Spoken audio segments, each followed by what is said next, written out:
ये मेरे बचपन की एक सच्ची कहानी है, एक ऐसी याद जो मेरे दिल में गहराई से बसी हुई है। जब मैं 14 साल का था, 9वीं कक्षा में पढ़ने वाला एक शर्मीला और अजीब सा लड़का, जिसे दुनिया बड़ी अजीब और डरावनी लगती थी। मैं इतना डरपोक था कि अकेले बाहर जाने में भी हिचकिचाता था। मेरा जीवन एक ढर्रे पर चलता था। स्कूल बस से स्कूल जाना और स्कूल बस से ही घर वापस आना। मैं एक बहुत शर्मीले स्वभाव का लड़का था, अपनी ही दुनिया में खुश रहने वाला। बस कुछ ही दोस्त थे। उस समय मेरे परिवार में मेरी प्यारी दादी, मेरी माँ, मेरी बहन और मेरा भाई थे। जीवन सरल और सुरक्षित था। फिर एक बहुत बड़ी खबर आई। मेरे पिताजी, जो मेरे लिए ताकत और सहारा थे, उन्हें झाम्बिया की राजधानी लुसाका में एक नौकरी मिली, 5 साल के लिए। ये खबर हम सब के लिए बहुत बड़ी थी, लेकिन मेरे लिए ये एक बहुत बड़ा झटका था। वो मेरे लिए एक मजबूत स्तंभ थे, मेरे राजदार थे, और वो जानते थे कि मैं कितना हिचकिचाता हूं। उनके इतने दूर जाने का ख्याल ही मुझे बेचैन कर रहा था। धीरे धीरे समय बीतता गया। मैंने 9वीं कक्षा पास कर ली। उनकी कमी का दर्द लगातार बना रहा। मैं उन्हें भावुक चिट्ठियां लिखता था। वो हमेशा मुझे दिलासा देते थे कि वो हमारे परिवार की बेहतरी के लिए काम कर रहे हैं। मेरी दादी मेरी परेशानी को समझकर मुझे और भी प्यार और ध्यान देती थीं। मेरे पिता की कमी को भरने की कोशिश करती थीं। जैसे ही गर्मी की छुट्टियां शुरू होने वाली थीं, एक और चौंकाने वाली खबर मिली। मेरे पिताजी ने मुझे अकेले झाम्बिया आने के लिए टिकट बुक करा दिया था। अकेले, ये शब्द मेरे दिमाग में गूंज उठा, डर से भर गया। और अकेले स्वर भी अपने आप में एक भयानक सपना था। दिल्ली से मुंबई, फिर मुंबई से नैरोबी, और आखिर में नैरोबी से लुसाका। 3 उड़ानें। एक ऐसे लड़के के लिए जो अपने शहर में भी अकेले मुश्किल से निकलता था, ये मेरे लिए बहुत बड़ी और डरावनी बात थी। मेरी दादी, भगवान उनका भला करे, इसके बिल्कुल खिलाफ थीं। वो ये सोच भी नहीं सकती थीं कि वह अपने प्यारे पोते को इतने मुश्किल सफर पर अकेले भेज दें, अनजान शहरों में विमान बदलते हुए। और सबसे बुरी बात, ये मेरी पहली हवाई यात्रा भी थी। डर मेरे पेट में एक ठंडी गांठ की तरह जम गया था। मेरी जिद और मेरी दादी की दिल्ली आपत्तियों के बावजूद मेरे पिताजी अपने फैसले पर अड़े रहे। उन्होंने मुझे जाने के लिए कहा। भले ही उन दिनों मोबाइल फोन नहीं थे और लैंडलाइन फोन कॉल बहुत महंगे थे, मेरे पिताजी अक्सर फोन करते थे, मेरा हौसला बढ़ाने की कोशिश करते थे। लेकिन उनके शब्द मेरे अंदर बने डर की दीवार को नहीं तोड़ सके। अनजान डर मेरे दिमाग के अंधेरों में एक राक्षस की तरह छुपा हुआ था। मैं आने वाले खतरे की भावना को झटक नहीं पा रहा था। मेरी दादी, मेरी सबसे बड़ी समर्थक, मेरे पिताजी से लगातार बहस करती रहीं, उनसे दोबारा सोचने के लिए कहती रहीं, लेकिन उनकी बातों का कोई असर नहीं हुआ। वो डरावना दिन आ ही गया। मैंने खुद को दिल्ली हवाई अड्डे पर पाया, भावनाओं के बवंडर में फंसा हुआ। मैं अपनी पहली एयर इंडिया उड़ान का टिकट पकड़े हुए था, मुंबई के लिए। मेरा दिल ढोल की तरह धड़क रहा था। एक पल के लिए मैंने भाग जाने के बारे में भी सोचा, इस बुरे सपने से भाग निकलने के बारे में। लेकिन मुझे कभी मौका नहीं मिला। मैं हवाई अड्डे पर फूट फूट कर रोया, अपनी मां से लिपट गया, उससे विनती की कि मुझे अकेले न भेजे। लेकिन यह सब बेकार था। मुझे एक नाबालिग बच्चा मानकर ग्राउंड होस्टेस को सौंप दिया गया, 4 और बच्चों के साथ। वो सब उत्साहित थे, बातें कर रहे थे, लेकिन मैं नर्वस था। मेरे दिमाग में तरह तरह के अनजाने विचार दौड़ रहे थे। मुझे विमान में आखिरी सीट दी गई थी। एयर होस्टेस बच्चों को व्यस्त रखने की पूरी कोशिश कर रही थी। ये मेरे लिए इम्तिहान का क्षण था और मेरी हिम्मत की परीक्षा, क्योंकि अब मैं सफर के लिए निकल ही चुका था। मैंने खुद को समझाने की कोशिश की, बहादुर बनने की कोशिश की, लेकिन मैं एक शब्द भी नहीं बोल सका। उड़ान मुंबई में उतरी। मुझे सेंटर होटल ले जाया गया, बहुत ही खूबसूरत होटल, मगर मेरे लिए एक अजीब बेगानी सी जगह। नैरोबी के लिए मेरी कनेक्टिंग फ्लाइट अगले दिन थी, इसलिए मुझे रात वहीं बितानी थी। शाम को लगभग 7 बजे होटल की एक कर्मचारी मेरे लिए डिनर कूपन लेकर आई। उसने मुझे खाने का समय बताया और कहा कि खाने के बाद मुझे अच्छी नींद लेनी चाहिए, क्योंकि मुझे सुबह 4 बजे लेने आएंगे।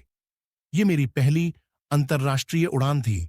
नैरोबी के लिए ये उड़ान केन्या एयरवेज की थी, लेकिन मैं बहुत शर्मीला था।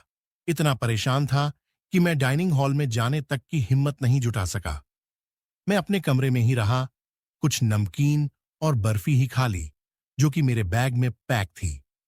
डाइनिंग हॉल तक जाने की हिम्मत नहीं जुटा पाया। उस शाम लगभग 9 बजे मैंने नीचे एक जोरदार पार्टी होते हुए देखी। अपनी चौथी मंजिल की खिड़की से मैं कुछ बॉलीवुड हस्तियों को भी देख सका। मैं आधी रात तक पार्टी को देखता रहा। मैं अपनी उड़ान छूटने के बारे में इतना चिंतित था कि मुझे नींद नहीं आ रही थी। मैं जागता रहा, मेरी जैसे हर नस सतर्क थी। सुबह 3 बजे तक मैं पूरी तरह से तैयार था। मेरा सूटकेस पैक होकर दरवाजे के पास रखा हुआ था। मैं खिड़की के पास ही बैठा था। मेरी मगर आंखें दरवाजे पर टिकी हुई थीं। घंटी बजने का इंतजार कर रहा था। लगभग 4 बजे ग्राउंड होस्टेस आई और मुझे केन्या एयरवेज की उड़ान तक ले गई। इस एयरलाइंस का अनुभव कुछ अलग था। एयर होस्टेस उतना ध्यान नहीं दे रही थीं जितना एयर इंडिया के कर्मचारियों ने दिया था। उन्हें मेरे नाबालिग होने की ज्यादा चिंता नहीं थी, लेकिन तब तक मैं थोड़ा बहुत इस रूटीन से परिचित हो गया था और मैंने थोड़ी शांति के साथ अपनी सीट, जो कि फिर से आखिरी वाली, ले ली। फिर भी घबराहट बनी हुई थी। नैरोबी की उड़ान लंबी थी, लगभग 7 घंटे। हम शाम को उतरे और मुझे फिर से रात बितानी पड़ी। लुसाका के लिए मेरी कनेक्टिंग उड़ान, जो कि जाम्बिया एयरवेज की थी, अगले दिन दोपहर में थी। यहां मुझे उम्मीद की एक किरण दिखाई दी। मैं एक भारतीय परिवार से मिला जो उसी उड़ान से लुसाका जा रहे थे, और उनको भी वही होटल दिया गया था जो मुझे दिया गया था। परिचित चेहरे देखकर बहुत राहत मिली। उस रात मैं डाइनिंग हॉल में भी गया और एक अच्छा भारतीय खाना खाया। हमें बताया गया कि अगले दिन सुबह 11 बजे तक तैयार रहना है, क्योंकि होटल हवाई अड्डे से काफी दूर था। अगली सुबह हम सब तैयार होकर हवाई अड्डे की कैब का लॉबी में इंतजार कर रहे थे, लेकिन वो नहीं आई। होटल के कर्मचारियों ने हवाई अड्डे से संपर्क करने की कोशिश की, लेकिन उन्हें बताया गया कि कैब पहले ही निकल चुकी है। किसी को नहीं पता था कि वो हम तक क्यों नहीं पहुंची। हम सब घबराहट से भर गए थे। उन दिनों संचार व्यवस्था भी बहुत खराब थी। हम असहाय महसूस कर रहे थे, फंसे हुए। आखिरकार हमने अपने हाथों में मामला लेने का फैसला किया। हमने एक स्थानीय कैब किराए पर ली और हवाई अड्डे की ओर भागे। ड्राइवर बहुत अच्छा था और उसने कैब काफी तेज चलाई ताकि हम फ्लाइट पकड़ सके। ड्राइवर पूरी कोशिश कर रहा था, लेकिन बहुत देर हो चुकी थी। हमारी उड़ान छूट गई थी। जाम्बिया एयरवेज के काउंटर पर उनको हमसे कोई खास सहानुभूति नहीं थी। उन्होंने बस हमें एक और रात के लिए वही होटल पेश किया और हमें आश्वासन दिया कि हमें अगले दिन की उड़ान में जगह मिल जाएगी। उन दिनों नैरोबी से लुसाका की हफ्ते में 2 फ्लाइट्स थीं और दोनों शनिवार और इतवार को ही जाती थीं। हमारी फ्लाइट जिस दिन मिस हुई थी, सौभाग्य से उस दिन शनिवार था, सो हम इतवार वाली फ्लाइट पकड़ सकते थे। अगर कहीं इतवार को मिस होती तो पता नहीं क्या ही होता। सोचकर भी सिरहन होती है। हम गुस्से में थे, निराश थे, लेकिन हम कुछ नहीं कर सकते थे। हमारे पास होटल वापस जाने के अलावा कोई चारा नहीं था। निराश होकर फिर बुझे मन से कैब में बैठ गए और बिना कुछ बोले चुपचाप होटल की तरफ चल पड़े। उधर लुसाका में मेरे पिताजी हवाई अड्डे पर मेरा इंतजार कर रहे थे, मेरे आने की राह देख रहे थे। जब मैं नहीं पहुंचा तो वो परेशान हो गए, और मजे की बात यह कि मेरा नाम उड़ान भरने वाली सूची में था, लेकिन मैं कहीं नहीं मिला। वह ढूंढते रहे, लेकिन मैं अगर आया होता तो ही मिलता ना। वो मुझे बहुत देर तक ढूंढते रहे और हर जगह से पूछताछ करते रहे, मगर उन्हें कहीं से कुछ भी पता नहीं चल पा रहा था। आखिरकार वो हार कर इंडियन हाई कमीशन गए उनकी कुछ मदद लेने के लिए, लेकिन खराब संचार लाइनों ने मुझे ढूंढने के किसी भी प्रयास को बाधित कर दिया। उन्होंने दिल्ली में मेरी दादी को फोन करने की कोशिश की, जो पहले से ही परेशान थीं। उन्हें यकीन था कि उनके सबसे बुरे सपने सच हो गए हैं। वो उन्हें कोस रही थीं, कह रही थीं, मैंने तुमसे 100 बार कहा था कि बच्चे को अकेले मत भेजो। स्थिति तनाव और चिंता से भरी हुई थी। अगले दिन कैब समय पर आ गई, लेकिन हमारी उड़ान 5 घंटे देरी से थी। ये अपेक्षाकृत छोटी उड़ान थी, केवल लगभग 3 घंटे। लेकिन जब तक हम लुसाका में उतरे, लगभग रात के 9 बज चुके थे। मैं विमान से उतरने वाला पहला व्यक्ति था, अपना सामान लेने और इमिग्रेशन से निकलने के लिए उत्सुक। मैं अराइवल्स हॉल में निकला तो मेरी आंखें भीड़ को स्कैन कर रही थीं। बेताबी से अपने पिता को ढूंढ रहा था, लेकिन वो वहां नहीं थे।